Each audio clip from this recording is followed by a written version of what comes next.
नमस्कार, सत श्री अकाल, आदाब। एक बार फिर से मैं नवीद इकबाल आपका स्वागत करता हूँ अपने YouTube चैनल कंटाप के नीचे, below the head between the neck.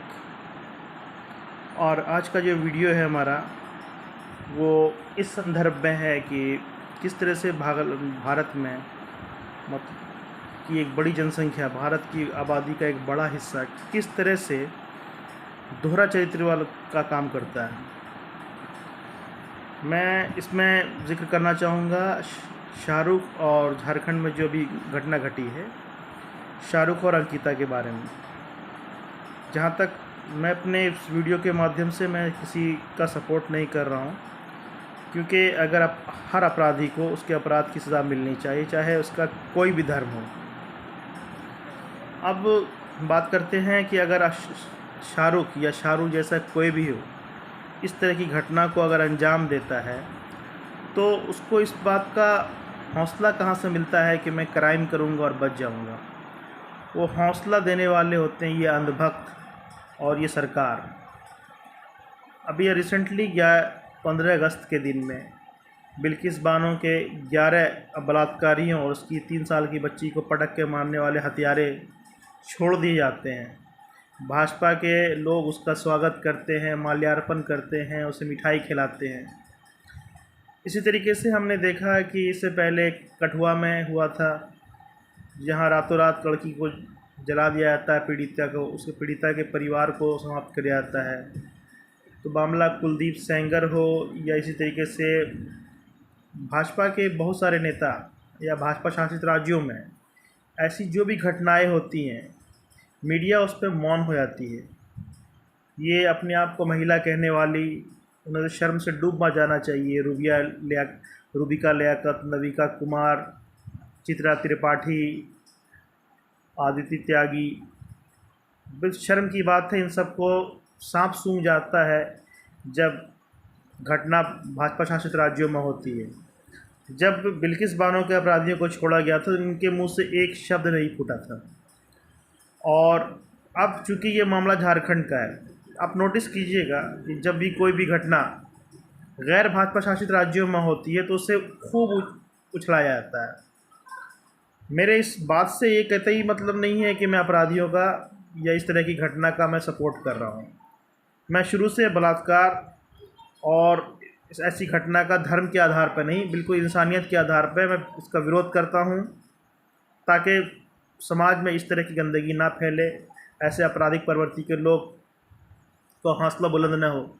लेकिन हमेशा भाजपा ने बलात्कारियों का धर्म देखकर, राज्य देखकर सपोर्ट किया है। अगर बलात्कारी ब्राह्मण है और लड़की अगर निचले तबके से आती है, SC ST या दलित है, तो वहाँ पर इसका स्टैंड अलग हो जाता है। ऐसे तो आप जानते हैं कि दलित या SC ST OBC जो है वो जो है थोड़ा हिंदू है, लेकिन वो भाजपा अपने हिसाब से उनको देती है एक टाइम कि अभी आप हिंदू हो, कभी आप हिंदू रहोगे, कभी आपका हिंदुत्व का ये कैंसिल हो जाएगा।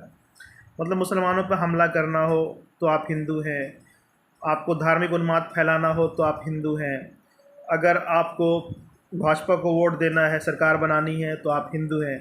उसके बाद मंदिर जाने के लिए आप हिंदू नहीं हैं, आप मंदिर नहीं जा सकते, आप मूछ नहीं रख सकते, मतलब बहुत सारे रिस्ट्रिक्शंस है। अभी रिसेंटली भी आपने देखा होगा, कुछ दिन पहले एक बच्ची जा रही थी रास्ते से, दलित बच्ची, तो उसको दबंगों ने पीटा। दबंग नहीं बोलते, हिंदूवादी आतंकवादियों ने पीटा उसे, जो कि अपने आप को धार्मिक बोलते हैं, लेकिन धार्मिक है नहीं। तो मुद्दा ये नहीं है, हमारा सब्जेक्ट ये था कि किस तरह से जो ये मीडिया, ये सरकार दोगला मापदंड अपनाती है कि शाहरुख के मामले को इतना उछलाया जा रहा है। बिल्कुल अपराधी है, उसके साथ जो करना करो, लेकिन उसके साथ साथ में आपको बिल्किस बानो का अपराधी कठुआ में हुआ था, उन्नाव में हुआ था, जहाँ जहाँ वहाँ आपको दिखाई नहीं पड़ता है। ये दोगला चरित्र जो है ये समाज के लिए हानिकारक है। अब एक बात और मैं बताना चाहूँगा कि जिस तरह से भी आपने देखा होगा कुछ दिन इसके बारे में, अभी रिसेंटली, हाँ, अभी जो ये मामला चल रहा है अभी आसिफ शाहरुख वाला और अंकिता वाला, तो इंटरनेट पे बहुत ज़ोर उनकी तस्वीरें वायरल हो रही है, जिसे कहा जा रहा है एक तरफा प्यार का मामला है जो भी है। तो उस तस्वीर में जो तस्वीरें आ रही हैं, एक नहीं कई तस्वीरें इंटरनेट पर वायरल हैं, जो कि दर्शाता है कि कहीं से एक तरफा नहीं था, दोनों काफ़ी क्लोज थे। तो बिल्कुल ये जांच का विषय है कि इसकी सीबीआई जांच होनी चाहिए कि आखिर ये घटना, और जो भी दोषी है उसके साथ कड़ी कार्रवाई होनी चाहिए। लेकिन सीबीआई जांच होना इसलिए ज़रूरी है क्योंकि लड़की का जो बयान लड़की दे रही थी, स्टेटमेंट अपना रजिस्टर करा रही थी, तो वो इस हालत में थी कि मुझे देख के किसी को लगता नहीं कि वो उसका निधन होने वाला है। लेकिन मुझे कहीं ना कहीं शक लगता है कि ये जो आरएसएस, बजरंग दल और जो भी हिंदुवादी संगठन हैं जो इसके पीछे काम करते हैं, पहले भी ऐसी बहुत सारी घटनाएं हुई कि वो अपने लोगों को ही मार देते हैं मोमेंट बनाने के लिए, हिंदू मुस्लिम करने के लिए। कुछ दिन पहले भी ये देखा होगा आपने कि मंदिर में गौ मांस फेंकवाने वाले एक बंदे ने गौ मांस फेंकवाया, भाजपा से जुड़ा हुआ आदमी था। तो सरकार ऐसा बहुत सारे कृत्य करती रहती है जिससे कि समाज में असंतुलन पैदा होता रहे, क्योंकि ये असंतुलन और ये हिंदू मुस्लिम द्वेष यही इनका जीतने का एकमात्र उपाय है। तो अब मैं अपनी बात को ख़त्म करूं उससे पहले एक बात और मैं आपके संज्ञान में लाना चाहता हूं कि पहले मैं मनीष कश्यप जो रिपोर्टिंग करता है, तो पहले मैं उसे पत्रकार समझता था, लेकिन मैं 2-4 घटना से बाद मैंने नोटिस करना शुरू किया कि ये मनीष कश्यप भी एक सांप्रदायिक और संघी विचारधारा का व्यक्ति है। इसका भी दोहरा चरित्र है। अभी ये मनीष कश्यप कुछ दिन पहले बाकी बलात्कार में शांत बैठा था, लेकिन शाहरुख वाले मामले में कुछ ज़्यादा ही द्वेलित हो रहा है और कानून हाथ में लेने की बात कर रहा है। इसका एक वीडियो मैंने देखा था आज, ये खुलेआम बोल रहा था कि इसको लेके आइए, सड़क पे इनकाउंटर कर दीजिए, बहुत सारे बात कर, मतलब है कि ये खुद ही न्यायाधीश बन गया है और ये खुद ही फैसले सुना रहा है।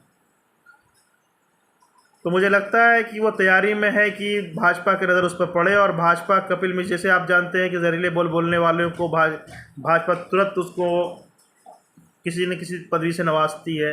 एमपी एमएलए का टिकट हो सकता है, मनीष कश्यप भी इसी इसमें लगा हुआ है। अरे बेशक अपराधी को अपराधी बोलो और सारे अपराध पे एक जैसी रिपोर्टिंग करो, ठीक है ना। बाकी मैं समाज की हर व्यक्ति से ये कहना चाहता हूँ कि मुझे न शाहरुख से हमदर्दी है और ना मुझे अन्य अपराधियों से हमदर्दी है। जो अपराधी है वो किसी का नहीं होता है, किसी धर्म का नहीं होता, किसी समाज का नहीं होता, खुद अपने माँ बाप का नहीं होता है।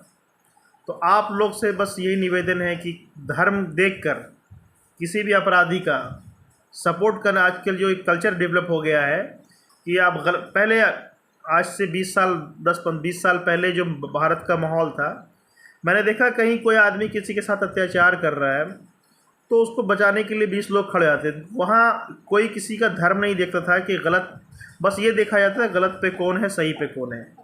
लेकिन अब ये समाज कैसा हो गया है, इतना ज़्यादा सांप्रदायिकता बढ़ गई आदमियों के बीच में कि अब जो लोग चोर को चोर बोलने से पहले देखते हैं किस धर्म का है, उसके बाद डिसाइड करते हैं कि चोर का सपोर्ट करना या चोर पकड़ने वाले का सपोर्ट करना है। तो भाई मेरे फिर से पुराना हिंदुस्तान चाहिए, तो गलत को गलत बोलना सीखिए। मुझे कोई गुरेज नहीं होता है गलत को गलत बोलने, चाहे लोग मुझसे रूठ जाएं, बात करना बंद कर दें, गलत को मैं गलत ही बोलूँगा। अगर मेरे घर का बंदा कोई गलत हो, माँ बहन बीवी बेटी बेटा गलत हो तो मैं गलत बोलता हूँ। अब उसके लिए वो रूठ जाता है, रूठ जाए, अगर सच बोलने से मिर्ची लगती तो लग जाए। और मैं कभी गलत होता हूँ तो बेशक सामने से आइए और बोलिए, मेरे हाथ पकड़ लीजिए कि आप गलत कर रहे हैं। बस गलत का आप विरोध कीजिए और धर्म देख करके किसी चीज़ का मत कीजिए। और मीडिया जितने भी मीडिया दलाल मीडिया हैं, कृपया अपना रवैया बदल दीजिए, क्योंकि सरकारें जब गिरती हैं अन्य राज्यों में, जहाँ भाजपा गिराती है तो मास्टर स्ट्रोक हो जाता है, और जब बिहार या उस जैसे किसी राज्य में होता है तो आपके लिए वो बिल्कुल अनैतिक कार्य हो जाता है, संविधान के खिलाफ हो जाता है, मैंडेट के खिलाफ हो जाता है। प्लीज़ ईमानदारी से पत्रकारिता कीजिए और लोगों से भी अपील है कि ईमानदारी से ईमानदारी का साथ दीजिए।